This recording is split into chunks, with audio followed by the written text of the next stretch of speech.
물론 말씀을 전하시고요.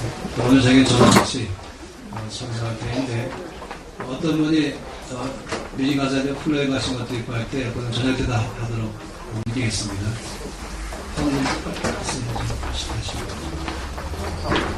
오늘 오전 시간으로는 마지막 시간 갖게 됩니다.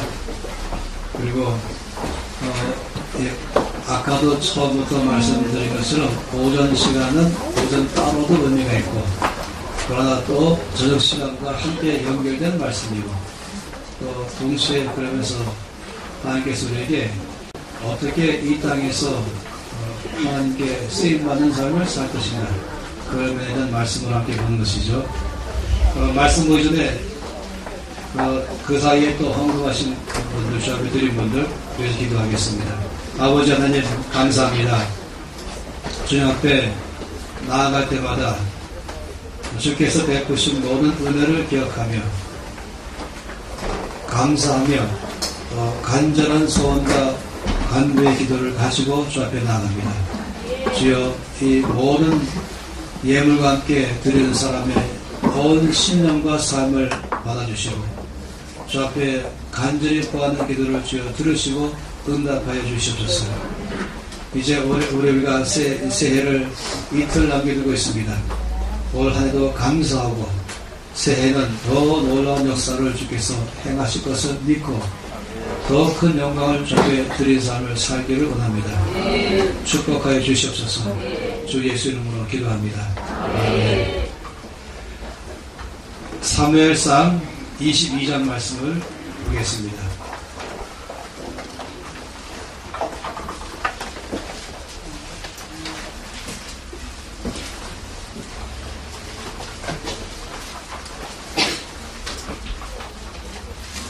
하나님께서 다윗의 어떤 면을 통해서 일하셨는가 이것을 지금 끊임없이 보고 있어요. 그 안에서 하나님께서 내가 어떤 삶을 살기를 원하시는가 하는 것을 보고 있는 것이죠. 그래서 첫 번째 시간은 반의 형식으로 살아가는 것이다. 보았다면 이제 이번 시간 동안의 마지막 말씀이에요. 22장 1절과 2절 말씀 이 두 구절의 말씀을 함께 소리내서 읽겠습니다. 그러므로 다윗이 그곳을 떠나 아둘람 굴로 도망하며 그 형제와 아버지의 온 집이 듣고 그리로 내려가서 그에게 이르렀고 환난 모든 자와 미친 모든 자와 마음이 몸통한 자가 다 그에게로 모였고 그는 그들의 우두머리가 되었는데 그와 함께한 자가 300명 되었더라. 지금 다윗은 사울 왕 앞에 쫓겨다니고 있잖아요. 정상적인 안정된 삶을 살지 못하고 있죠. 그는 광야 생활을 했습니다. 그런데 그 광야에서 살면서 그가 그래도 본거지로 삼은 장소가 있죠. 이것을 여기서 아둘람 굴 이렇게 말하고 있습니다. 이것은 우리가 신앙생활하면서 자주 듣게 되는 말씀, 또 앞으로도 자주 여러분의 입에서도 언급할 수 있는 말씀이었습니다. 다윗의 광야 생활의 본거지라고 말할 수 있습니다. 그런데 사람들이 한 명, 두 명 다윗에게로 몰려오는 거예요. 도망가 있는 다윗 주변으로 몰려오는 거예요. 이 불편한 삶을 살고 있는 그 장소로 오는 거예요. 편리한 곳으로 사람이 다 가는 건 아니죠. 불편한 곳이라 할지라도 목적이 있으면 가는 것이에요. 그들은 다윗이 좋아서 다윗 주변으로 몰려왔습니다. 어찌 본다면 사울 왕이 싫어서 다윗 주변으로 몰려왔다라고 말할 수 있겠고 또 어찌 보면 사울 왕이 있는 그 나라 안에서 살기 힘들어서 또 다윗에게로 왔다라고 말할 수 있겠습니다. 근데 다윗에게 몰려온 사람들을 보니까 먼저는 이제 부모, 형제, 또 친척들, 친구들이 몰려왔죠. 그래서 다윗의 형제와 아버지의 온 집이 듣고 그리로 왔습니다. 왜냐하면 이 다윗의 이 가족이라는 이유 하나로 이제 당연히 굉장한 어려움을 당할 것 같은 두려움 때문에 이제 미리 피해온 것이죠. 그런데 그 외에도 다윗 주변에 사람들이 또 몰려왔습니다. 그 몰려온 사람들이 다 400명 가량이었다. 이건 갈수록 앞으로 숫자가 더 늘어나게 됩니다. 조금 있으면 600명으로 또 늘어나게 됩니다. 그런데 이 사람들은 어떤 사람들인가? 라고 말할 때 첫 번째 뭐라 했습니까? 환난당한 모든 자. 그 말이죠. 환난당한 모든 자. 환난당한 자가 봤죠. 두 번째는 뭐였습니까? 빚진 모든 자. 라고 또 말했어요. 빚진 자가 다윗의 그런 말. 세 번째는 마음이 원통한 자. 라고 말했어요. 이런 사람들이 다윗 주변으로 몰려왔습니다. 그러니까 환난당한 자, 빚진 자, 마음이 원통한 자. 이런 사람들이 주로 모여있는 것이 어디입니까? 주로 어디에 이런 사람 모여있습니까? 잘 모르세요? 이런 사람들이 모여있는 장소가 어디예요? 어찌 교회입니까? 이런 사람들이 모이는 장소는 교도소입니다. 감옥 가보면은 이 셋 중에 하나 이상해요. 환난당한 사람, 빚진 사람, 마음이 원통한 사람들 다 와있지. 이런 사람들의 특징이 뭔지 아세요? 일단 부정적이다. 말할 때 부정적이에요. 그리고 입을 열 때 불평을 잘한다. 원망도 잘해요. 이런 사람들은 비판적이에요. 말할 때도. 이런 사람들의 또 공통적 특징은 피의식도 많다. 하도 많이 당하다 보니까. 이런 사람들은 긍정적으로 말하는 게 쉽지 않습니다. 남의 잘못된 점을 보는데 익숙해져 있습니다. 이런 사람은 세상이 굉장히 절망적이에요. 안 된 것만 보이는 거예요. 특징이죠. 이런 사람들의 특징은 또 다르게 말하면 자존감이 낮아요. 이 자존감이 낮은 사람들의 특징은 너무 민감해 있어요. 사람들이 무슨 말을 해도 즉각적으로 상처받는 거예요. 이런 사람들의 특징은 상처받기 쉽다. 이런 사람들의 특징은 마음이 섭섭하기가 너무 쉽다 하는 것이에요. 이거 특징이죠. 다윗 주변에 몰려온 사람들이 이런 사람들이었어요. 다윗은 어쨌든 그는 원하지 않았지만은 하나님의 우리에게 원하시는 것은 왕이 되는 것이었습니다. 이미 왕으로 기름 부었죠. 이제 때가 되면 왕으로 세우실 것이에요. 정상적인 사람이라면은 앞으로 왕이 될 때를 위해서 준비를 해야 되는 것입니다. 그러면 여러분이 다윗이라면은 앞으로 왕이 될 때를 위해서 가장 필요한 게 뭘까요? 여러분 뭐가 필요하세요? 왕이 된다면 여러분 뭐가 필요할까요? 왕 되기 위해서 지금부터 집이 필요합니까? 사람이죠. 그렇죠? 사람.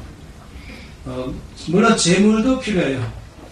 그러나 재물보다 먼저 필요한 건 사람입니다. 내가 왕이 되면 누구를 장관시켜야 되지 않겠어요? 내가 왕이 되면 누구를 군대를 다 담당해야 되지 않겠어요? 또 왕이 되면 경제를 담당할 사람이 필요하고, 왕이 되면 나라 전체 일을 담당할 사람도 필요하고, 또 여러 영역에서 혼자 다 할 수 없잖아요. 정말로 신뢰할 만한 사람들, 엘리트들, 탁월한 사람들을 세워서 그들과 함께 일하는 게 정상인 것입니다. 왕이 된 다음부터 사람을 택할 수 없어요. 그럼 너무 늦죠. 왕 되기 전에 그런 사람들을 먼저 모아야 되는 것입니다. 하나님께서 다윗을 왕으로 불렀기 때문에 하나님께서 다윗에게 첫째는 그를 왕의 수업을 시키는 것이에요. 그러다 보니까 지금 광야는 학교인 것이에요. 왕의 수업 장소, 교실입니다. 그러면서 하나님은 다윗에게 사람을 보내셨어요. 다윗과 함께 앞으로 일할 수 있는 사람들을 보내지 하겠습니다. 여러분이 다윗이라면 지금 하나님께서 다윗에게 사람을 보내시는데, 보내는 사람들이 아주 탁월한 사람들, 엘리트들, 인재들 보내면 참 좋은데, 환난당한 자, 빚진 자, 원통한 자, 그런 사람을 보냈다. 어디 생각하세요? 아니, 보통 기분 나쁜 게 아니에요. 그죠? 저 앞에 뭐 불평할 수 있어요. 저 하필이면 왜 이런 사람 보내십니까? 이런 사람들을 흔히 뭐라고 말합니까? 문제에 빠져 있는 사람, 자기 문제에 갇혀 있는 사람, 자기 문제를 해결하느라고 시간 다 보내는 사람, 따라서 나라의 일을 할 만한 마음의 여유도 없는 사람이고 또 실력도 안 되는 것이에요. 지금 자기 발등에 불이 떨어져 있잖아요. 그러니까 이런 사람들은 상당히 소극적이에요. 그리고 수동적이죠. 아까 말씀드렸잖아요. 불평하기 잘하고 원망 잘하고 뭐든지 부정적으로 보는 시각이 많이 있고 또 비판적이고 자기의 불쌍히 여기는 자기 연민에 빠져 있고 또 이런 사람은 공격적이에요. 이 특징 아니겠습니까? 자존감이 낮아서 라고 말씀드렸지 않습니까? 그럼 자기에 대해서 뭐라고 말하면 즉각적으로 이빨을 날카롭게 하고 발톱을 세워서 그리고 방어하려고 그러고 그러다 보니까 또 공격하겠죠. 하도 많이 당하다 보니까. 이런 사람을 문제아라고 말합니다. 더 심하게 말하면 문제를 일으키는 사람이라고 말합니다. 다윗이 아마도 소원하는 게 뭐냐면 제발 문제만이라도 일으키지 않았으면 좋겠다. 어디 가서 사고만 안 치고 오면 좋겠다.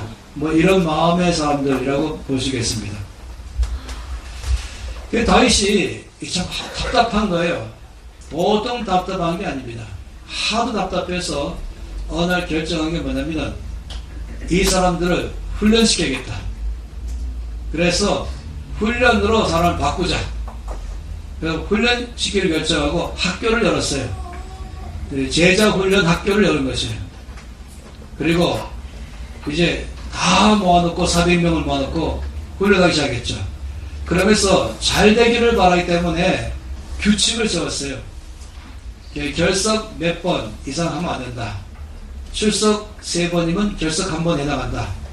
그러면서 이 첫째 출석 잘하기, 지각하지 않기 이런 것부터 먼저 세우기, 시간잘 지키기. 두 번째는 싸우지 않기 했겠죠.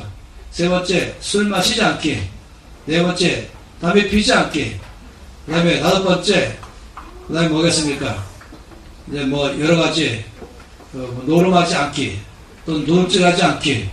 그래서 남의 물건을 훔쳐가면 또는 늦으면 또는 서로 싸우면 술 마시면 이런 일들을 이제 담배 피면 그러면서 말씀은 하루에 몇 번, 몇 도 이상, 몇 장 이상 읽기, 기도는 얼마 이상 하기, 쫙 다 세워서 쫙 주고, 뒤에다가 큰 게시판을 놓고, 거기다가 이제 규칙을 다 정했어요. 결석 3번 하면 학교 수료 못합니다.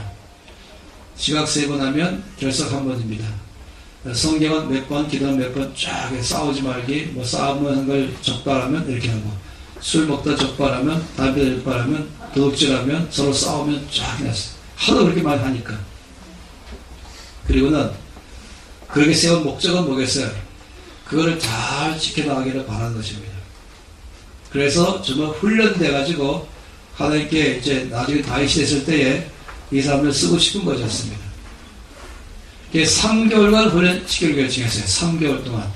그리고 3개월 훈련 끝나면 이제 아우리치로 실습 보내기로 했어요. 이것이 이제 다윗이 세운 학교입니다. 그리고 열심히 이제 그걸 갖다 움직여 나갔죠. 몰아갔어요. 3개월 지났어요. 이제 수업 시간이 다 끝났죠. 이제 아우리치로 보낼 때가 왔어요. 그런데 문제가 발생했습니다. 뭐냐면은 그 3개월 동안에 이 규칙 따라서 잘 훈련받으러 올 사람들이 없었다는 것이에요. 몽땅 다 잘렸어요. 이 사람들은 생활을 엉망으로 살다 보니까 쉽게 안 바뀌는 거예요. 그러다 보니까 뭐 결석 3번 그러면 잘리고 스스로 늦게 잠자고 늦게 일어나는 습관이 어떻게 하루아침에 일찍 일어나겠어요? 또 잘리고 또 담배 피는 게 하루아침에 끊어지겠어요? 또 잘리고 적발돼가지고 뭐 이러다 보니까 400명이 다 잘렸어요. 아우르치 갈 사람이 없어요. 그래서 학교가 그냥 끝나버렸어요. 어디 생각하십니까? 그럴 가능성이 있다는 것입니다. 충분히. 그런데 제가 오늘 이 말씀을 왜 드리냐면은 제가 이 말씀을 26살 때인가 그때 이 말씀 봤어요. 그래서 제가 이 말씀 놀란 거 뭐냐면 이게 지금 사무엘상 22장에 1절 2절에 나와 있는 이런 사람들이 있다 그랬었잖아요. 그런데 이제 사무엘 하 되면 다윗이 왕이 됐습니다. 그리고 왕이 되면서 이스라엘 역사에 가장 강력한 나라를 만들었죠. 그리고 가장 큰 나라를 만들었어요. 그 다음에 이제 사무엘 하 1장에서요. 사무엘 하 23장 말씀 보면은 이제 다윗과 함께 나라를 견고하게 세운 사람들의 이름이 나옵니다. 그런 사람들을 보통 뭐라고 부르냐면 다윗의 용사들 이렇게 붙여요. 다윗의 용사들. 이것이 사무엘 하 23장에 명단이 쫙 나오고 있습니다. Mighty warrior of David 이렇게 말하죠. Mighty warrior 용사입니다. 한 명 한 명 이름 말하기 시작했어요. 그런데 제 갖고는 궁금한 점이 있었어요. 그건 뭐냐면 이 다윗의 용사들은 언제부터 다윗과 함께 일했을까? 언제 다윗과 합류했을까? 이 다윗의 용사들은 도대체 출신들이 어딜까? 하는 것이었어요. 가능성을 본다면 첫째, 유학파. 이 사람들은 나라가 어려우니까 공부하러 나가서 공부하면 때를 기다리는 사람들. 유학파일까? 둘째, 망명계.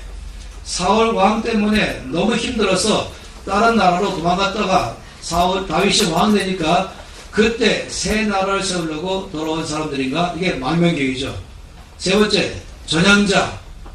그러니까 이전에는 사울 왕기 때 있었지만 나라가 바뀌니까 새 왕 안에 등용된 사람들일까 하는 것이에요. 유학파일까? 망명계일까? 아니면 전향한 사람들일까?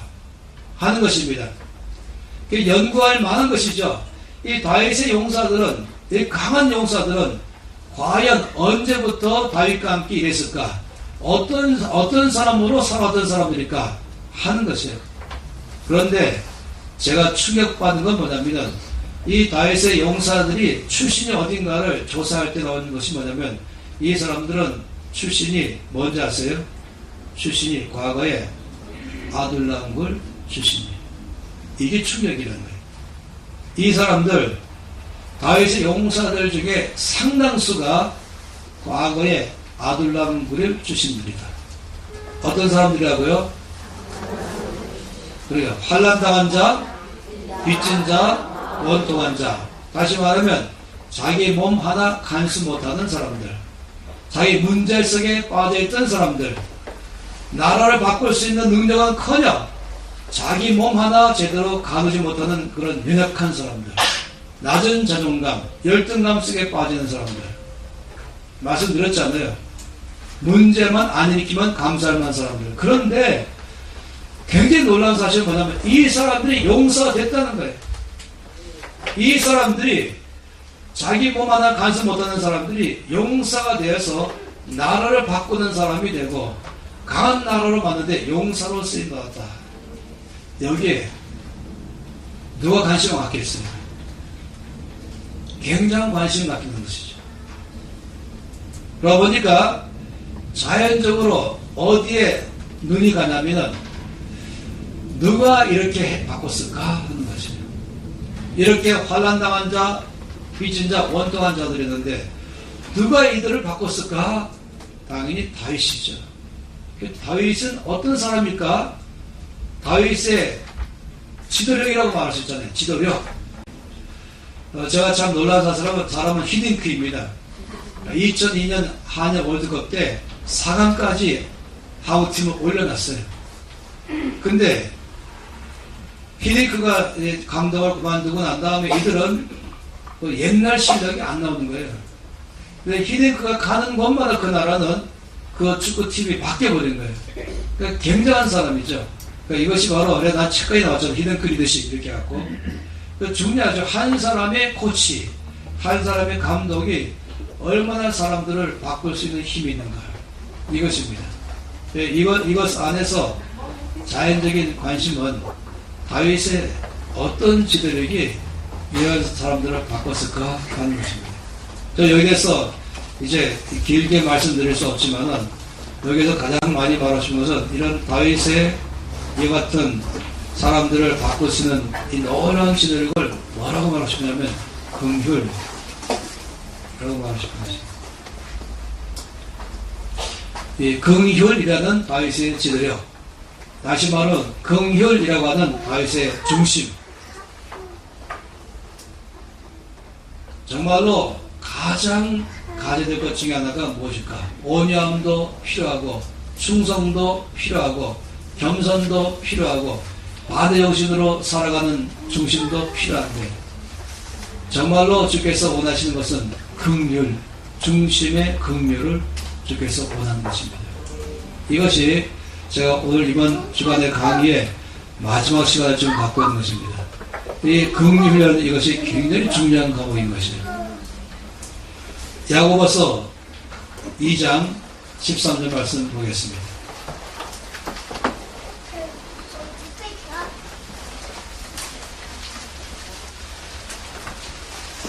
이제 우리가 오늘은 고급반에 들었다 그랬죠. 조금 과목이 어렵고 쉽고 그렇습니다.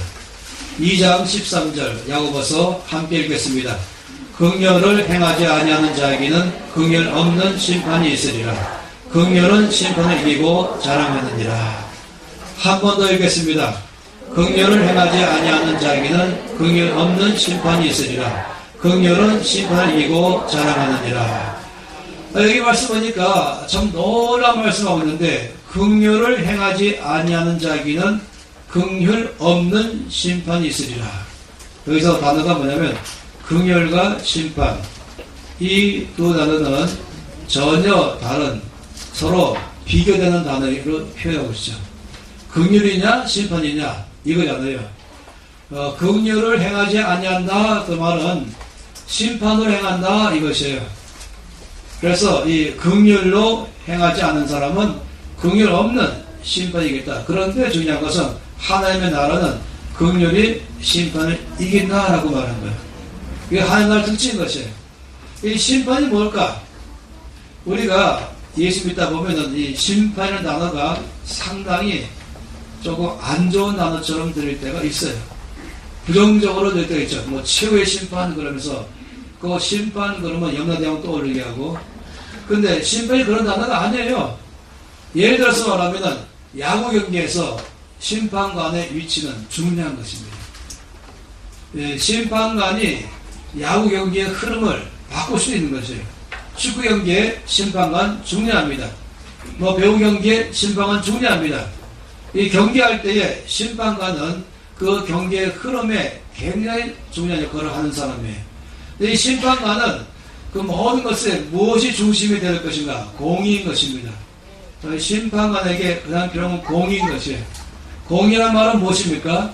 공의는 옳고 그름을 명확하게 구별하는 것이죠. 옳은 것은 옳다라고 말하고, 그런 것은 그러다라고 말하고, 잘한 건 잘했다, 잘못한 건 잘못했다, 이것을 명확하게 말해야 돼요. 잘한 것을 잘못했다라고 말해도 안 되고, 잘못한 것을 잘했다라고도 말을 안 하는 것입니다. 그래서 이 옳고 그름을 정확하게 가릴 줄 아는 것, 이것을 공의라고 말하고, 이 공의로운 사람이 어떤 결정했을 때 그 결정은 심판 이렇게 말하는 것입니다. 따라서 나쁜 말이 아닌 것이에요. 그러니까 심판은 좋은 말인 거예요. 옳고 그름을 명확하게 가리는 것입니다. 그런 놀랍게도 성경 말씀 가운데 만약에 너의 삶에서 긍휼로 행하지 아니하면 심판이겠다 이렇게 말하는 것이에요. 왜 그럴 것인가? 이 긍휼이라는 단어를 이해하려면 한 가지 은혜를 이해해야 됩니다. 이 은혜와 긍휼은 또 재미있는 말씀이에요. 우리 예수 믿는 사람들에게서 꼭 알아야 될 정의는 겸손과 교만, 또 순종과 불순종, 어제 보았죠. 또 은혜와 긍휼입니다. 은혜란 무엇일까? 은혜란 제가 말씀드린 잘 들으세요. 받을 수 없는 중에 받는 것, 이게 은혜입니다. 받을 만한 자격도 안 되는데 받는 것, 받을 만한 조건도 안 되는데 받는 것, 이게 은혜입니다. 하나님의 아들과 딸이 되는 것, 이건 은혜로 되는 것입니다. 하나님의 아들과 딸 되기 위해서 어떤 자격을 갖춰야 되는가, 어떤 조건이 필요한가, 아무리 애를 써도 자격이 안 되는 거예요. 성경 말씀 가운데 모든 사람이 다 죄를 범하였다. 의인은 없나니 한 명도 없다. 죄의 싹은 사망이다. 라고 말했어요. 하나님의 이 아들과 딸 되게 해서 착한 일을 많이 하면 될 것인가? 아무리 많이 해도 될 수 없는 거예요. 내 노력으로, 내 행위로 뭔가 되려고 무지 애를 쓰죠. 이게 모든 종교가 하는 행동인 것이에요. 내가 뭔가 되기 위해서 해결하고 무지한 애를 써요. 그런데 아무리 애를 써도 도달하지 못하는 것입니다. 그런데 하나님께서 어떻게 하셨냐? 거저 주셨어요. 하나님의 이 조건 없는 사랑으로 우리를 그냥 아들과 딸 삼으신 것이에요. 이것을 은혜라고 말합니다. 우리를 생명 주신 것이에요. 이거를 은혜라고 말한 것입니다.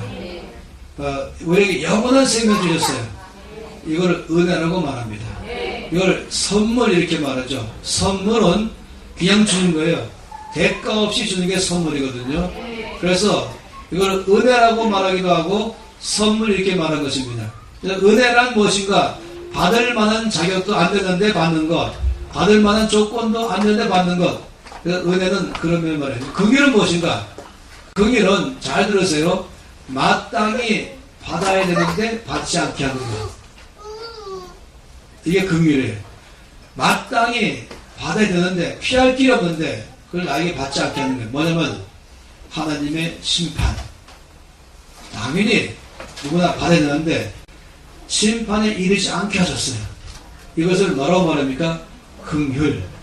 사망에 이르지 않게 하셨어요. 이걸 긍휼. 진노를 받지 않게 하셨어요. 이걸 긍휼. 하나님께서 우리 가운데 은혜의 하나님, 긍휼의 하나님, 은혜가 풍성하시고 그 다음에 긍휼이 무궁하시다라고 말한 것입니다. 하나님께 우리를 베풀 때 긍휼과 은혜인 것이에요. 이게 긍휼의 중요한 건 뭐냐면 용서하기 때문인 것이에요. 용서하기 때문에 나의 모든 죄를 다 용서하시고, 그래서 죄의 삭은 사망인데, 죄의 삭은 심판인데, 저주받는 것인데, 내가 저주에 이르지 않게 하시고 나를 사망에 이르지 않게 하신 것, 이거를 긍휼이다 하라고 말하는 것입니다. 대신 다 지불하신 것입니다. 그리고 우리를 이 심판에 이르지 않게 하신 것이죠. 이것이 기독교의 기반인 것입니다. 기독교는 하나님의 은혜와 긍휼이 기반이 되는 것입니다. 내가 뭘 해야 되는 것도 아니고, 뭘 해야 되지 않는 것도 아니고, 뭘 해야 하나님의 영생 얻는 것도 아니고, 뭘 해야 이 심판에 면하는 것이 아니라 하나님이 거저 우리 가운데 하나님의 영생을 주시고 심판에 이르지 않게 하시고, 우리에게 사망에 이르지 않게 하시고, 우리에게 생명 주시고, 우리에게 저주를 당하지 않게 하시고 축복 주시고, 저주를 당하지 않게 하시고는 긍휼이고 축복 주시는 은혜인 것입니다. 사망을 면하게 하신 건 긍휼이고 생명 주신 것은 은혜인 것입니다. 이게 바로 기독교의 기반인 것이에요. 이런 면이 바로 긍휼인 것입니다.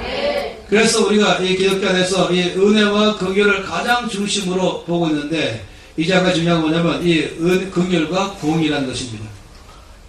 하나님 나라 안에서 은혜와 긍휼을 이해하는 게 필요하다면 또 하나는 이 긍휼과 공의를 이해할 필요가 있는 것입니다. 공의는 말씀드렸잖아요. 반드시 잘한 건 잘했다, 못한 건 못했다 하는 것이에요. 예를 들어 말하면 이렇게 되어 있어요. 성경에서 말하기를 내 오른쪽 눈이 범죄하거든 뽑아버리라. 내 오른쪽 발이 범죄하거든 찍어버리라. 내 오른쪽 손이 범죄하면 찍어버리라. 이게 공의인 것이에요. 이 사거리에 있다가 이제 교통수명이 사거리에서 이제 신호를 잘 질서를 지키는데 어떤 사람이 빨간불로 바뀌는 불을 건너왔어요. 그건 잡아야 되거든요. 왜냐면 그러면 놔두면 나중에 사고 나기 때문에 질서가 무너지는 것이에요. 그래서 빨간불이 켜져도 건너왔어요. 경찰관이 있었죠. 딱 잡았어요. 쓰라고. 창 내리라고.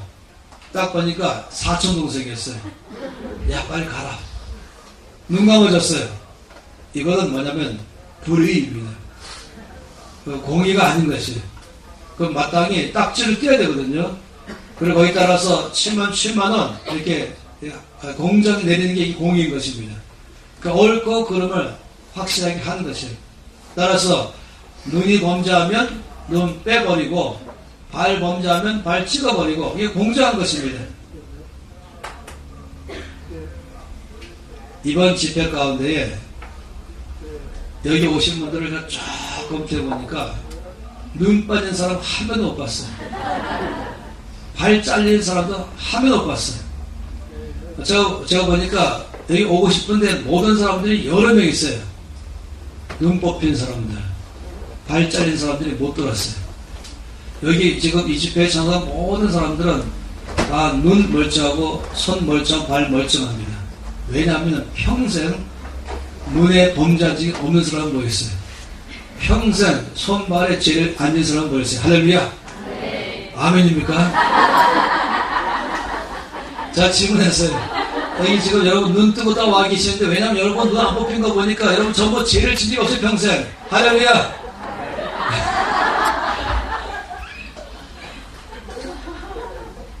만일에 하나님이 저와 여러분을 공의로 대하시면 어찌 될까? 하나님이 저와 여러분을 대할 때 항상 공의로 대하신다. 옳은 건 옳고 그른 건 그르다. 죄사는 사망이요 했다고 합시다. 그럼 어떤 일이 발생할까? 멍땅한 눈 뽑힌 사람은 뭐였을까? 그런데 하나님의 저와 여러분을 대할 때 어떻게 대하시는가? 놀랍게도 긍휼로 대하십니다.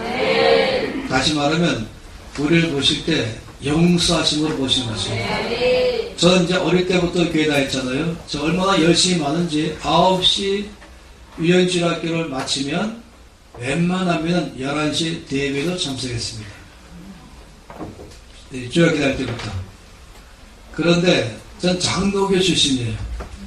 그러니까 옛날에 장로교회 대표 기도는 장로님만 하셨어요. 근데 제가 어릴 때 장로님들의 대표 기도는 거의 비슷했어요. 내용이 이렇게 시작해요. 높고 높은 보좌 위에서 낮고 낮은 인간들을 불꽃 같은 눈으로 감싸신 하나님, 죄로 죽을 수밖에 없는 인간이 맞습니다. 어떤 자는 거다 이제 먼지만은 못한 인간입니다. 어떤 자는 거다 이제 마무리 때만은 못합니다. 이렇게 좀 약간 더 붙였죠. 어린 제 나이에서 제 마음에 하나님 그러면은 높고 높은 보좌에 계시고 나는 낮고 낮은 나인 것이고 하나님 저를 바라보시는데 눈에서 불이 쫙 그리고 웃지도 않으시고 딱딱하시고 엄격하시고 그리고 저에게 하나님께서 이것보다 10배는 긴 종이를 쫙 내미시는데 제가 감히 못 여쭤보지만 제가 용기 내서 하나님 그게 뭡니까? 여쭤보면 내가 천사 수사대를 동원해서 자 한 주간 동안에 네가 모든 죄에 대한 보고서이다. 회개하라! 제가 그렇게 알았어요. 제 기분 속에 하나님이 저를 보시는데 불꽃 같은 눈으로 일주일 동안에 제 모든 죄만 다 조사하신 것이에요. 그래서 제가 저 앞에 나왔을 때 저를 바라보시는데 저의 모든 죄만 다 보고 계신 것이에요. 제가 첫 번째 늘 기도가 죄인이 왔습니다. 용서해 주시옵소서. 제가 대학 다닐 때를 잊지 못해요. 제가 이제 끝나면 보통 집에 갈 때 교회 들려서 교회 나면서 기도하고 가거든요. 근데 그날도 낮인데 헌한 낮에 이 큰 예배당에 제가 맨 뒤에 앉아갖고 앉자마자 첫 마디 기도가 뭐냐? 하나님 이 죄인이 왔습니다. 용서해 주시옵소서. 근데 바로 그날은 제가 옆에 제가 또 냈어요. 또 나는 내가 돼갖고 저한테 물어봤어요. 야, 너 뭔 죄를 지었냐? 기억나는 것도 없어요. 근데 제 입에 붙은 거예요. 제 입에 하나님 물 같은 눈으로 저의 죄를 감찰하시는 분. 저는 죽을 수 없는 죄인. 늘 하나님 저 죄를 보시고 나는 죄를 회개해야 되고 이런 저 자신. 하나님 나를 심판하시고 싶지만 예수 때문에 심판 안 하시는 하나님 이렇게 보신 것이에요. 저 그런 식으로 저를 봤었죠. 제가 이제 간사가 됐어요. 정말로 주 앞에 평생을 사역자로 헌신했죠. 그런데 죄를 지었어요. 회개했죠. 근데 또 죄를 짓는 것이에요. 또 회개했죠. 근데 또 죄를 짓는 거예요. 또 회개했어요. 아니 똑같은 죄를 짓고 회개하고 또 짓고 또 회개하는 것이에요. 그러니까 나중에 제가 몹시 저한테 실망했습니다. 그리고 이렇게 말했어요. 속으로. 네가 사역자라고 하나님 너를 쓰실까? 내가 봐도 너는 실망스러운데 하나님 나 같은 자를 쓰실까? 하나님 쓰시는 사람이라면 한번 회개하면 칼날처럼 잘라버리고 다시는 죄를 안 짓는 사람 쓰시지. 한번 결정하면 끝까지 가는 사람 쓰시지. 너같이 회개하고 또 짓는 사람, 그렇게 결단력도 없고 그렇게 결심이 약한 너를 쓰실까? 넌 자격이 될까? 이게 갈수록 제 마음이 위축됐어요. 그리고 자격이 없는 저를 보고 마음이 약해졌어요. 일주일간 지나니까 제 마음이 답답해지고 나중에 올라가기 시작했어요. 절망감이 점점 올라가는 거예요. 실망감도 점점 올라가는 거예요. 제가 절대 그때 잊지 못합니다. 일주일 지난 다음에 제가 이제 모임이 끝난 다음에 집에 가는데 밤 10시쯤이었어요. 그 당시엔 물이 별로 없어갖고 가로등이 띄엄띄엄 있을 때였어요. 저희 집에 있는 동네로 들어가는데 동네도 거기에 큰 불 하나가 밝히는 게 전부죠. 바로 그 앞이 딱 왔을 때 제가 일주일 너무 답답해갖고 하나님께 질문했어요. 주님, 저를 어떻게 보십니까? 이 질문했어요. 일주일 동안 이 실망감, 좌절, 낙담, 그래서 나 같은 사람도 과연 사역자가 될 수 있을까? 나도 나에 대해서 실망하고 있는데 이런 가운데서 드디어 터진 말이 주님, 저를 어떻게 보십니까? 그런데 바로 저에게 주께서 말씀하셨어요. 그래 맞아. 바로 말씀했어요. 이렇게 말씀했어요. 건강한 사람에게는 의사가 필요 없다. 병든 사람에게만 필요하다. 나는 이 세상에 의사로 왔다. 이런 말씀 아시죠? 우리 주님이 하시는 말씀이에요. 건강한 사람에게는 의사가 필요 없고 병든 사람에게 의사가 필요하다. 나는 이 세상에 의사로 와서 병든 사람을 고치려고 왔다. 제가 그 말씀을 들을 때에 주님이 저에게 무슨 말씀 하시는 줄 제가 알았어요. 제가 바로 그 순간에 갑자기 마음에 소망이 생겼어요. 그리고 바로 이렇게 말씀했죠. 그럼 주님, 바로 제가 주님이 찾는 그 사람이네요. 그리고 주님이 저를 바라보는 눈을 받게 됐어요. 주님이 저의 죄를 지적하는 분을 알았었죠. 근데 알고 보니까 저를 치료하시는 분이 있어요. 여러분, 의사가 있을 때 의사 앞에 병든 사람이 왔을 때 의사가 막 화를 내면서 왜 병든 사람 오냐? 가라! 이런 의사 봤습니까? 주님 마음이 그 마음이에요. 내 아들아, 나는 너를 치료하는 너희 하나님이다. 나는 너희 죄를 정죄하고 너를 책망하고 그런 게 아니라 나는 너를 환영하고 나는 너를 치료하는 너희 하나님이다. 라고 말씀하는 거예요. 저는 처음으로 이때까지 너무 어릴 때부터 아주 강한 인상으로 하나님에 대해서 갖고 있던 인상이 그날로 싹 바뀌기 시작했어요. 그리고 이제 그 다음에 어느 강사가 왔는데 외국 사람이었어요. 이렇게 앉아있는데 저는 늘 앞에 앉기를 좋아해요. 간사를 할지라도 또 리더를 할지라도. 근데 바로 여러 사람 앞에 저를 딱 보면서 형제님에게 주께서 하실 말씀이 있으십니다. 그리고 하나님이 이렇게 말씀하십니다.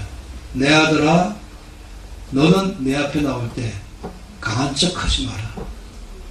너 연약함을 있는 그대로 나에게로 나와라. 너 연약함을 나에게 선물로 주어라. 나는 너를 긍휼히 여기는 너의 아버지이다. 내가 너에게 긍휼히 여기는 마음을 넣어주겠다. 성령의 사역이다.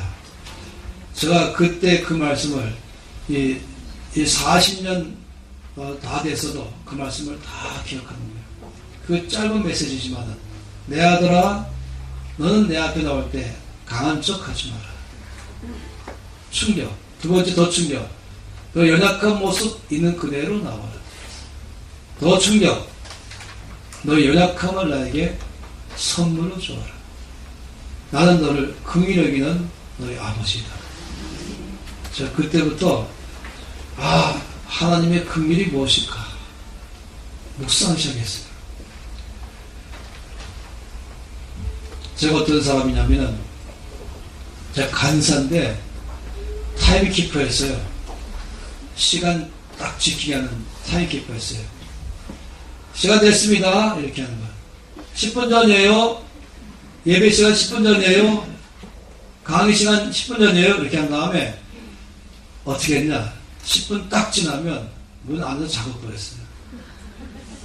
그리고 이렇게 말했어요. 슬피우며 이를 갈라. 훈련 받으러 온 사람이 제 시간 내에 예배 시간도 안 들어와. 밖에 있어라. 저 때문에 사람들이 10분 전 그러면 난리 났어요. 문장기 제도를 하고 탕탕탕. 근데 이 사람들이 이렇게 말해요. 뒤에서 뭐라고 하지 아세요? 저 사람은 말은 올바른 말 한 것이 보이는데 찬바람이 쌩쌩 돈다. 저 사람 옆에는 가고 싶지 않다. 이게 제 인상이었어요. 그 당시. 왜냐면 제가 주님 앞에 그렇게 배웠거든요. 간척해야 되는 거였어요. 그래 주님 저를 받아줄 줄 알았죠. 어릴 때부터 그래 될 줄 알았어요. 그래서 그렇게 저 자신을 너무 엄격하게 했고 사람들을 엄격하게 요구했어요. 그 사람이 율법적이고 딱딱한 사람, 무서운 사람이었죠. 입을 열면 사람들이 이렇게 말해요. 면도칼 갖다 그랬어요. 입이 나가면 쫙 갈아버리는 거죠. 살아남는 사람은 감사한 일이 정도로. 근데 그날부터 제가 바뀌었어요. 하나님 저를 보실 때 내 아들아 너는 내 앞에 나올 때 강한 척 하지 마라. 너 연약한 모습 있는 그대로 나와라. 그것은 나에게 선물로 주어라. 나는 너를 긍휼히 여기는 너의 아버지다. 내가 너에게 긍휼히 여기는 마음을 넣어주겠다. 성령의 사역이다. 그 다음에 제가 학교 친구가 됐어요. 그때 이 말씀을 제가 묵상이 된 거예요. 환난당한 자, 빚진 자, 원통한 자들이 몰려왔다. 근데 이들이 용서가 되었다. 어떻게 그러기 가능할까? 만약 다윗이 그들을 볼 때마다 잘못을 끊어주기 시작했어요. 묵상 못하지, 말씀 안 읽지, 제가 듣지, 다음에 피지. 이 사람들이 습관이 안 된 사람들이에요. 연약한 사람들이에요. 아직까지 마음은 원해요. 마음으로는 좀 변화되고 싶고요. 근데 이게 금방 하루아침에 안 바뀌거든요. 옛 습관이. 그래서 다윗이 맨날 지적만 하고 있어요. 뭐 잘못 그러면 다 떨어 나오는 것이. 그래서 다윗이 어떻게 했냐면 용서해 줬어요. 기회를 또 줬어요. 그리고 기다려 줬어요. 그리고 이렇게 말했죠. 마치 뭐 같냐면 반짝거리는 진주가 있는데 이 진주가 진흙 속에 묻혀 있어요. 사람들은 진흙만 보지만 이 사람은 진주를 보는 것이에요. 그 진흙 속에 묻혀 있는 진주를 꺼내고 진흙을 다 거기서 털어내고 그 진주를 반짝거리는 것을 가장 잘 본 데를 잘 진열해서 모든 사람이 볼 수 있게 하는 역할, 이게 바로 긍휼인 것입니다. 중국에 유명한 비치세공가셨습니다. 근데 하루는 이 사람에게 큰 비치가 헐값으로 팔려왔어요. 왜 그러냐면 비치가 큰데 흠이 쫙 파있는 거예요. 그러니까 딱 보면은 흠이 보이는 거예요. 이 사람들이 이 비치를 볼 때마다 뭐라고 말할까요? 볼 때마다 흠만 보이는 거예요. 그래서 이렇게 말하죠. 흠이 문제야. 흠이 문제야. 값이 반값이 돼버렸어요. 그래서 이 사람의 손에 이 큰 비치가 반값으로 팔린 거예요. 이 세공가가 자기 손에 있는 이 흠이 쫙 파있는 비치를 계속 뜯어봤어요. 그런 다음에 다시 깎기 시작했어요. 그런 다음에는 어마어마하게 비싼 값으로 팔았어요. 어떻게 했는지 아십니까? 만약 이 사람이 이 비치를 보면서 아이고, 다 좋은데 흠 때문에 안 되네. 아이고, 이 흠이 문제네. 이 흠을 좀 감추면 좋겠는데 안 되네. 안 감추지 않아요. 그럼 그냥 버리는 거죠. 근데 이 사람은 이 흠을 감추려고 하지 않고 이 흠을 오히려 중심점으로 잡아서 다시 깎아볼까? 그러다 보니까 이 흠을 기준으로 다시 깎다 보니까 굉장히 각도가 정교해야 되는 거예요. 아주 정교하게 깎다 보니까 흠이 안 보여버렸어요. 오히려 굉장히 정교한 각도로 깎아서 사방에 빛이 촉촉하게 잡다는 무지 좋은 빛으로 바뀌어버린 것이에요. 그리고 팔았어요. 제가 이 이야기를 들으면서 그래, 다윗이 바로 그렇게 했지. 그래, 예수님이 나를 그렇게 대하시지. 다윗은 그 안에 보물을 봤어요. 안드레가 예수를 만났죠. 그래서 와, 메시아를 만난 거예요. 와보라 해갖고 예수님께서 와보라 함께 살기 시작했죠. 그 안드레가 며칠 지나가니까 와, 주님은 얼마나 놀라운 우리 메시아, 그분의 인자함과 그분 은혜와 그분 갖고는 말할 수 없는 사랑을 발견하고 하나님이시구나, 성경에 말하는 메시아가 바로 이분이다 확신했어요. 그래서 어떻게 했습니까? 자기 형제 베드로를 데리고 왔어요. 이름이 베드로가 아니고 시몬이었어요. 요한복음 1장 42절의 말씀에 예수께서 시몬을 보시고 이르시되 너는 더 이상 시몬이 아니라 게바라 아니라. 보시고 이 엠블레포라는 단어는 그냥 보신 게 아니라 그 사람 보면서 겉모습은 시몬 있죠. 약하고 혈기 많고 급하고 실수 잘하는 이런 이 시몬이라는 이 겉모습을 보신 게 아니라 그 안에 있는 진주를 보신 거예요. 그 안에 있는 아름다운 점 본 것이에요. 그 안에 뭐가 보입니까? 게바가 보이는 거예요. 게바는 베드로 반석이죠. 말도 안 되는 거예요. 한쪽으로는 시몬인데 연약하고 급하고 혈기 잘 부리고, 그런데 시몬 베드로는 견고하고 강하고 아주 힘이 있는. 주님은 시몬을 보시고 겉모습 시몬을 보시고 아니라 그 연약한 약점과 단점이 있는 그 시몬을 보시고 그 안에 있는 베드로를 보신 것이에요. 너는 베드로라. 그래서 그 다음부터는 베드로야 그런 거예요. 아니 시몬아 아니고 시몬아 아니라 연약한 자가 아니라 베드로야 너는 강한 자다. 너는 반석이다. 그래서 야곱을 보시고 넌 더 이상 야곱이라 하지 말고 이스라엘이라고 하라. 야곱은 탈취자, 자기가 올라가려고 자기 힘으로 무죄를 쓴 사람, 그래서 남을 속이는 사람. 그런데 이스라엘, 하나님을 이긴 자, 이것이 바로 긍휼의 마음입니다. 빌레몬서는 참 아름다운 편지예요. 거기는 도망자 노예에 대한 이야기입니다. 그 당시에 로마 시대에 노예가 도망가면 죽임당하는 거예요. 이 노예가 주인을 굉장히 심하게 경제적 손실을 입힌 다음에 도망가 버렸어요. 어쩌다 보니까 로마까지 가서 거기 바울을 만난대요. 그리고 예수 영접했어요. 그리고 바울은 이 도망자 노예를 보면서 양육을 시작했어요. 그래서 이 사람 제자가 됐죠. 근데 바울은 이 노예를 하여금 주인과 화해를 시켜줘야겠다. 그래서 이제 정말로 이 다음부터는 정말 노예지만 성장한 크리스찬으로 주 앞에 살게 해주고 싶다. 그래갖고 편지를 썼어요. 그 주인에게 보냈어요. 편지를 보내고 내용이 뭐냐면 용서해줘라 라는 편지 내용이었어요. 그리고 편지를 누구 보고 갖다 주라 했냐면은 그 노예 보고 네가 직접 들고 가라. 그 빌레몬서 내용은 이것입니다. 이 노예 이름이 누굽니까? 오네시모. 이 오네시모는 과거에 너에게 유익한 사람이었다. 그런데 이제는 너와 나에게 유익한 사람이 되었다. 이게 바로 주님의 솜씨입니다.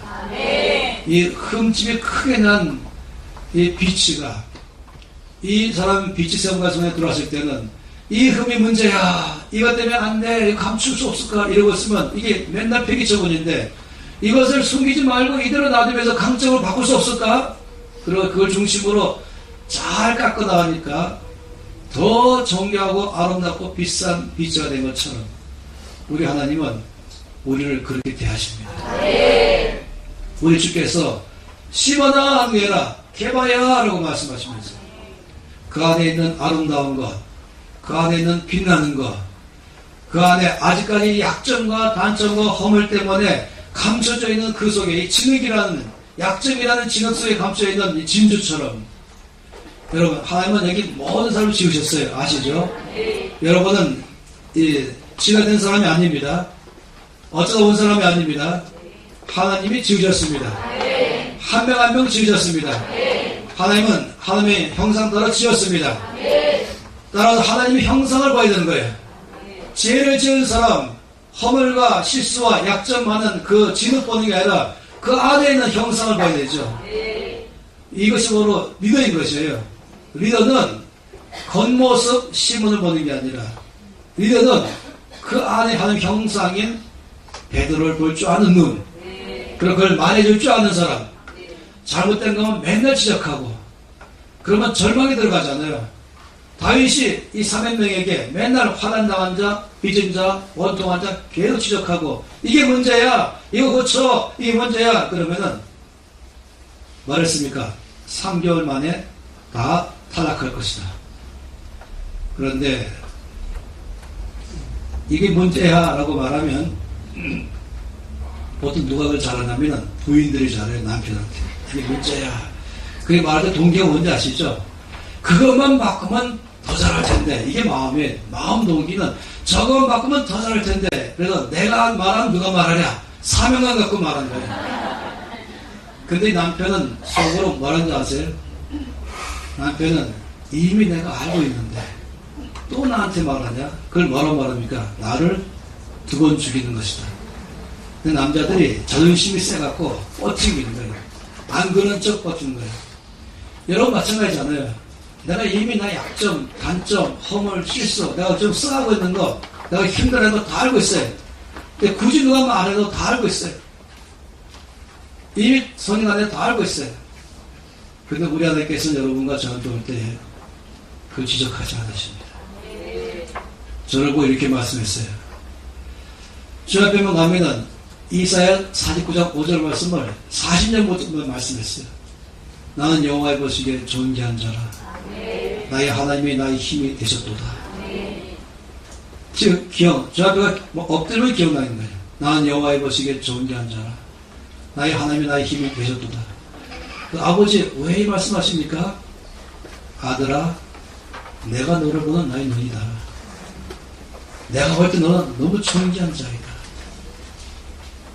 제가 이제 알았잖아요. 아까 말씀드렸죠. 너는 강한 척 하지 마라. 그래야 제가 합격할 줄 알았어요. 너희 있는 모습 그대로 나오라. 그걸 나에게 선물로 주어라. 하나님께서는 저를 말씀할 때마다 항상 제 겉에 시문으로 말씀을 지적하지 않으시고 제 안의 계만을 계속해서 말씀했어요. 제가 지금 앞에 이때까지 살아오면서 한 번도 하나님 아버지에게 들어보지 못한 말이 있어요. 그게 뭐냐면은 나는 너에게 실망했다. 이런 말을 평생 들어본 적이 없습니다.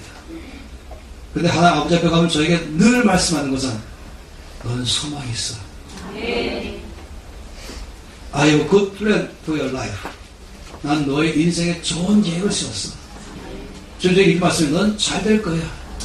너는 소망이 있어. 너의 앞날에 내가 소망의 계획을 세웠어. 너는 형도할 거야. 너의 앞날에 형도할 것이다. 여러분 이것이 하나님 아버지가 전하신 말씀이에요. 저보고 주님께서 이렇게 말씀하면 안 되죠. 넌 실망했다. 이런 말 한 번 못 들어봤어요. 나는 너를 도무지 이해 못하겠다. 여러분 전 아버지로부터 이 말을 들어본 적이 없습니다.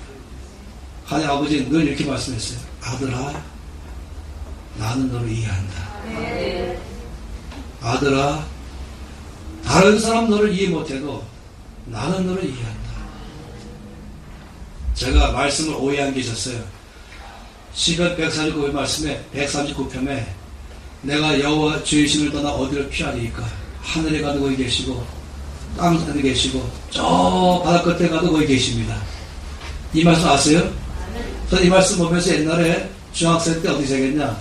도망가봤자 부처님 손바닥 안에 있다. 손오공이 근두운 타고 18,000 나라에서 자랑하니까 한번 가봐라. 땅 끝까지 가서 손오공이 왔다 가다. 왔더니 부처님 손바닥 안에 있는 거예요. 그래서 이 동양권 안에 저로서는 도망가봤자 예수님 손바닥 안에 있다. 이런 기분이었어요. 그는 나중에 알고 보니까 그 말씀이 아니었어요. 그 말씀이 아니고 뭐냐면 아들아 네가 어디 가든지 나는 너와 함께 있다. 너 혼자 있는 게 아니다. 땅 끝에 가도 민족이 다르고 언어가 다르고 문화가 다른 곳에 아무도 너를 모르는 곳에 내 땅에 혼자 있다 할지라도 아들아 나는 너와 함께 있다. 저 땅 속에 간다 할지라도 말씀 뭔지 아십니까? 내가 실수하고 죄를 지어서 창피하고 나를 이걸 아는 순간 모두가 나를 버린 거예요. 그럴 줄 몰랐다. 그런 사람이었어. 그럴 줄 몰랐어. 다 욕하고 다 돌아갈 때도 어둠이잖아요. 주께는 아버지께는 어둠도 빛과 똑같습니다. 이 말씀 뭔지 아십니까? 아들아 다 너를 버려도 나는 너를 버리지 않을 것이다. 다 너에게 실망해도 나는 너를 이해한다. 그래서 신명기 31장 8절 말씀에 나는 절대로 너를 떠나지 아니하며 나는 절대로 너를 버리지 아니하리라. I never forsake you. I never leave you. 나는 절대로 너를 떠나지 아니하리라. 나는 절대로 너를 버리지 아니하리라. 나는 항상 너와 함께 있겠다. 너는 내가 보기에 참으로 존귀하구나. 넌 참으로 사랑스럽구나. 내가 너의 힘이 되어주겠다. 내가 너를 도와주겠다.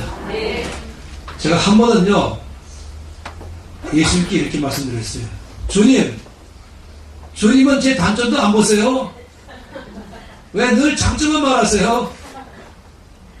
이 정도 제가 말할 정도로 한 번도 저를 지적하지 않으시고 격려하시고 또 칭찬하시고 또 소망을 불어넣으시고 다윗이 어떻게 환난당한 자, 빚진 자, 원통한 자를 용서로 바꿨을까? 긍휼 때문인 것이에요. 이 긍휼은요 그냥 참아주는 게 아니에요. 긍휼은 잘못했을 때 용서합니다. 용서한 말은 뭐냐면 기회를 주겠다는 것이에요. 잘라버린 게 아니에요. 하나님 나라는 잘라버린 게 아니에요. 하나님 나라 언제 두 번째 기회가 또 있어요. 요나에게 두 번째 말씀하시고 두 번째 항상 두 번째인 것이에요. 세 번째도 두 번째인 것이에요. 얼마큼 용서하세요?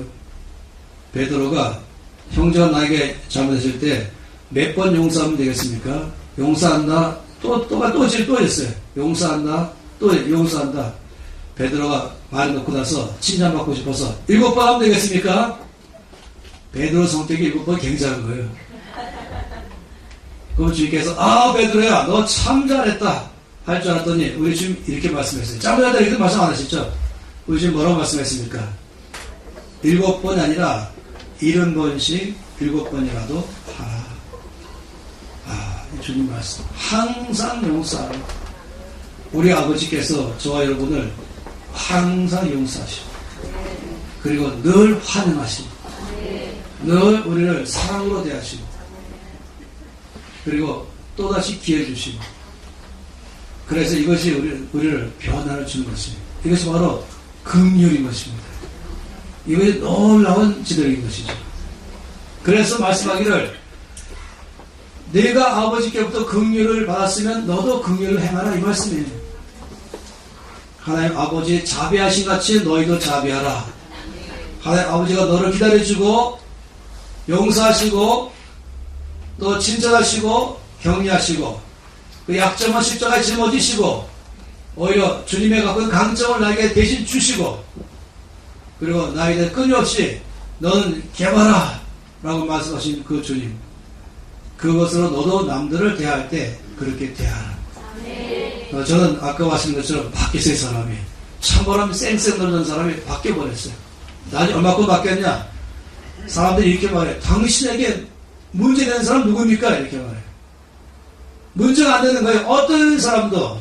처음에 저는 이 큰 은혜 받고 나서 이 26살 때 아버지, 이 엄청난 은혜를 받고 난 다음에 아버지, 저에게도 환난당한 자, 빚진 자, 원통한 자를 보내주셔서 제가 그들을 주님이 저를 대하신 것처럼 대할 수 있기를 원합니다. 이 기도를 한 다음에 후회를 무지 많이 했습니다. 아니 왜 이 탁월한 사람들은 다 다른 데로 보내고 이 쟁쟁한 사람들 제가 다른 단체 많이 만나보잖아요. IBF로 만나고 UB 만나고 또 조이 만나고 CC 만나고 네이 만나면 다 좋은 사람 다 거기가 있어요.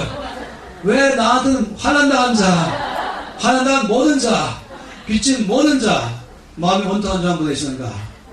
그런데요, 어느 날 제가 눈 딱 떠서 쫙 둘러보니까 몽땅 다 용서가 되어 있는 거예요. 나중에는 어떻게 했냐면 이 YM에 간사라 그러면 무조건 불렀어요. 강의로. YMO 그러면 YM에서 간사 3년씩 했다면 무조건 신뢰할 정도로 싹 바뀌어버린 것이에요. 할렐루야. 주님이 저를 그렇게 대하셨습니다. 저를 대할 때보다 항상 너는 용서라. 넌 장군이다. 너는 반석 같은 사람이다. 늘 저렇게 말씀해 주세요. 이 흠집이 많이 있는 걸 보지 않으시고 그 중심으로 새롭게 만들어서 강하고 아름답게 장점을 바꾸신 중이에요. 할렐루야. 우리가 주님이 우리를 어떻게 대하신 줄을 기억하시고 우리도 그렇게 대하라고 말하는 것이에요. 옆에 사람 볼 때마다 단점과 약점과 허물이 많이 있고 실수를 잘하는 시몬을 보지 마시고 주님은 시몬을 보시고 할 때 보시다는 말씀드렸잖아요. 그건 단점을 보시고 하는 외모의 시몬이 아니라 약점 많은 시몬이 아니라 그 안에 있는 아직까지 그 약점 때문에 드러나고 있지 않는 반짝거리는 보배 진주를 보시고 개발하리라. 우리도 사람을 볼 때마다 시몬의 모습 보지 말고 그 안에 아직까지 감춰있는 개발을 보길 바라는 것입니다. 그러면 여러분 중에서 사람들이 바뀔 것입니다. 약점, 단점, 실수, 허물 그걸 지적하면 바뀔 줄 알죠? 아니요. 놀랍게도 격려와 칭찬과 위로와 함께 있어주고 용서해주고 또 받아주고 또 기회를 주고 그럴 때 주께서 그 안에서 일하기 시작하십니다. 거기 생명이 있습니다. 할렐루야. 이것이 바로 다윗의 지도력인 것입니다. 이것이 바로 예수님의 지도력이십니다. 그리고 이것을 우리 가운데 주신 것이에요. 그런데 이 말씀 기억하세요. 긍휼을 행하지 아니하는 자에게는 긍휼 없는 심판이 있으리라. 이 말씀은 그 말이 아니라 긍휼을 행하라 이 말의 강조이죠. 내가 너희를 긍휼을 행한 것처럼 너희도 서로 긍휼을 행하라. 그리고 하나님 나라는 긍휼이 심판을 이기고 자랑한다. 이 하나님 나라입니다. 그것이 바로 아버지 나라이죠. 할렐루야. 저는 주일학 때부터 끝없이 들었던 말씀이 탕자의 비유였습니다. 얼마나 많이 들었겠어요. 그런데 그 탕자의 비유에 대한 그 뜻을 이 놀라운 사실들을 알면서 비로소 나이껏 되기 시작했어요. 둘째 아들이 큰소리 뻥뻥 치면서 내 몫의 유산 미리 주세요. 제가 나가서 도시 가서 성공하겠습니다.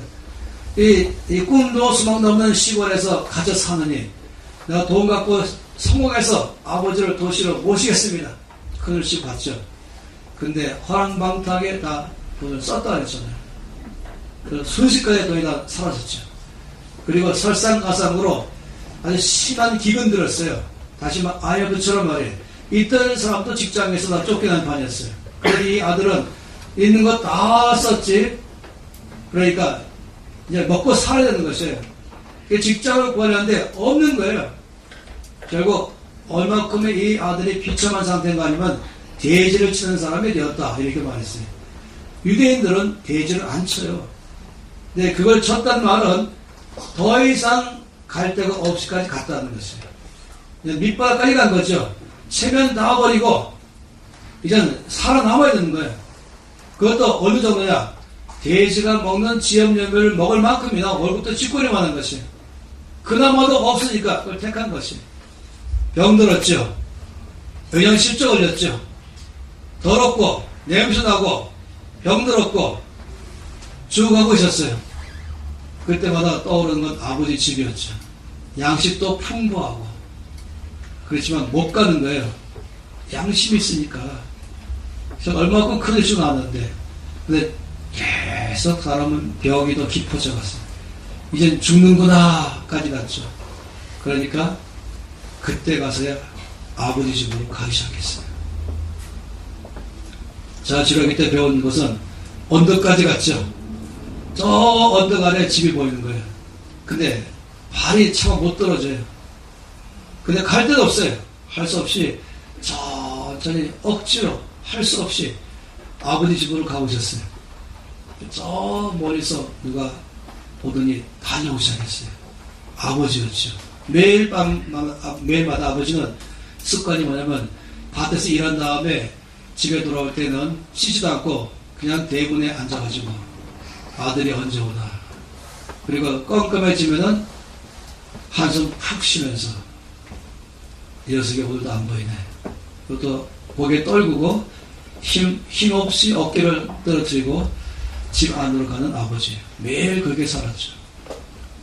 전화 한 번 안 하고 카톡 한 번 안 보내고 이메일 한 번 안 하고 살았는지 죽었는지 나중에 가서는 제발 사람은 있어다 여기까지 됐고 그랬어요.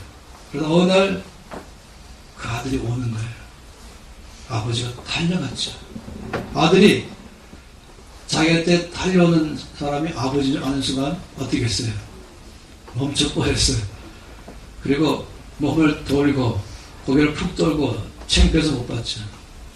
아버지가 가까이 와서 아들을 봤어요. 거지 중에 산거지. 더럽고 냄새나고 병들어 빈털들이 된 아들 딱 바라봤어요. 그때 어떻게 했습니까? 손이 뭉둥이로 바뀌었어요?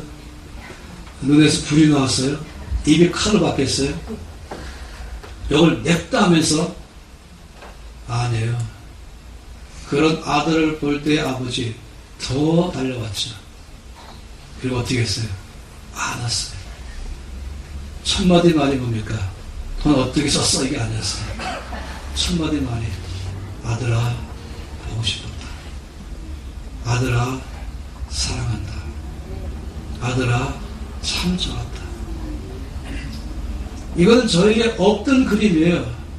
아버지 그러면 엄격하고 냉정하고 규율적이고 딱딱하고 아니 예수님 말씀하기를 그게 아니라 하늘에 계신 너희 아버지는 그렇지 않다니까. 이분이 너희 아버지시다. 냄새 나는 대로 더러운 대로 상처 입은 대로 그냥 그대로 받아주는 아버지. 그리고는 집으로 들어가면서 뭐라고 말했어요?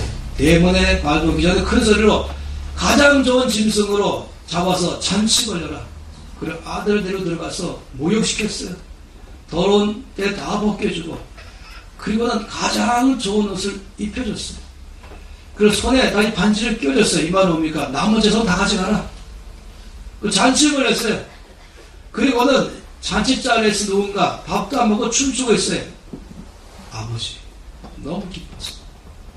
반대편의 아버지는 제가 아는 옛날 아버지는 이 큰 집은 대문 바로 앞에 소 외양간이 있거든요. 제 친구들 중에 많은 사람 외양간에 반성은 많이 썼어요.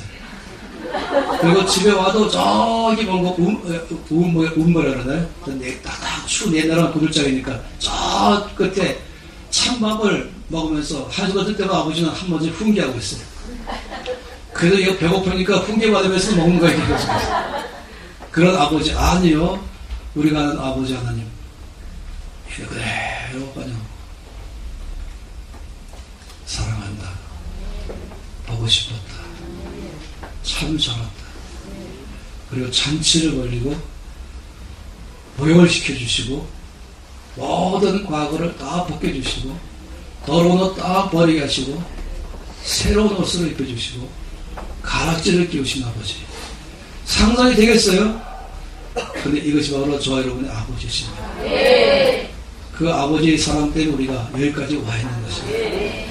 앞으로 그 아버지의 사랑으로 나갈 때마다 우리는 그 안에서 용기를 얻기 시작합니다. 제가 하나님의 음성을 듣기 시작할 때, 드디어 하나님의 음성 듣는 삶을 살기 시작할 때, 이 어릴 때는 예수 믿었지만 그걸 몰랐잖아요. 기대가 컸어요. 아버지, 저에게 말씀하십시오.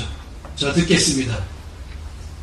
첫 마디 말씀이, 아들아, 내가 너를 사랑한다.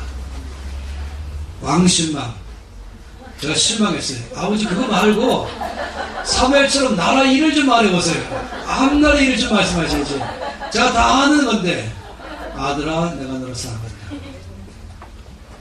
그 이상 아무 말씀 안 했어요. 다음날 다시, 주여 저에게 말씀하셔서 제가 듣겠나이다. 그랬더니, 아들아, 내가 너를 사랑한다. 또 실망했어. 난 음성도 못 듣는구나. 이 어린 사무엘은 앞날에 일을 듣는데, 아버지 대한민국 앞날 어떻게 될 것입니까? 이거 듣고 싶은데, 다음날 또 똑같이 말씀하시고, 제가 이제 인사인가? 안녕하세요. 굿모닝. 근데 나흘째 날 제가 깊이 알았어요. 아, 그렇지. 내가 어릴 때부터 늘 하나님 앞에 갈 때마다 높고 높은 보좌 위에서 낮고 낮은 인간들을 불같은 눈으로 감찰하시면서 웃지 않고 내 지혜만 막 말씀하시면서 야단만 치고 있는 지적하신 아버지인 줄 알았더니, 아니 그게 아니라 너무 부드러우시고 너무 사랑스러우시고 저를 있는 그대로 안아주시면서, 제가 제일 들어야 될 메시지가 너는 위대한 사람 될 거야 이게 아니라, 제일 들어야 될 말씀이, 아들아, 내가 너를 사랑한다. 제가 들어야 될 말씀이었어요. 하나님 아버지가 제가 듣기를 원하셨어요.